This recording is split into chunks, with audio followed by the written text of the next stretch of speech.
చర్చిలో ప్రార్థన కోసం వెళ్లే యువతులను లోపర్చుకుని తమ కోరికలు తీర్చుకుని వేధింపులకు పాల్పడుతున్న పాస్టర్లకు కుదవలేదు. ప్రభువు ఉన్నాడు, పాపులను శిక్షిస్తాడు అని భక్తులకు చెప్పే పాస్టర్లు అదే చర్చిలో యువతులతో అసభ్యంగా ప్రవర్తిస్తున్న వార్తలు చూస్తుంటే వారికి దేవుడు అంటే ఏమాత్రం భయం లేనట్టు తేలిపోతుంది.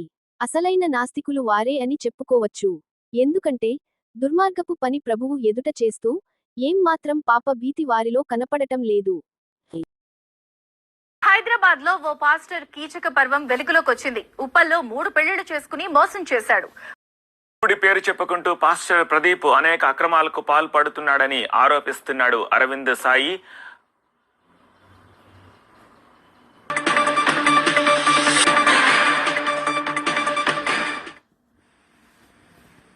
ప్రార్థన ముసుగులో మూగ యువతిని ఓ పాస్టర్ గర్భవతిని చేశాడు. తూర్పుగోదావరి జిల్లాలో ఈ ఘటన జరిగింది.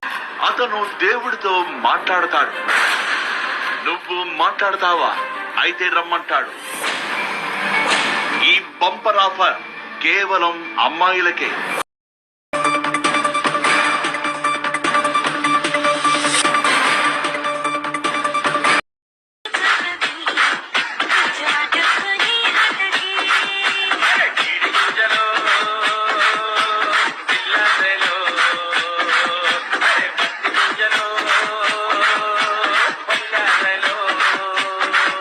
ఇలాంటి సంఘటనలు బయటికి వచ్చేవి చాలా తక్కువ.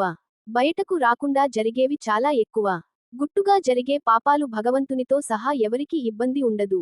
కానీ పెళ్లి చేసుకుంటానని లేదా మరో రకమైన ప్రలోభాలు పెట్టి అవసరాలు తీరిన తరువాత వారిని నిర్దాక్షణ్యంగా బయటకు నెట్టేసి వారి బతుకులను బజారుపాలు చేసే దుర్మార్గులైన పాస్టర్ల గురించే మనం చర్చించాలి.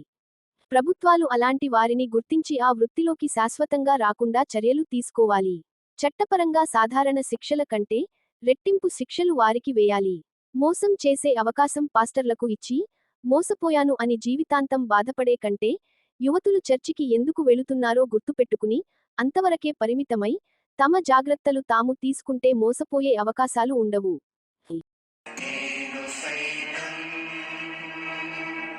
మిత్రులారా, దయచేసి సబ్స్క్రైబ్, లైక్, కామెంట్, షేర్ చేయండి.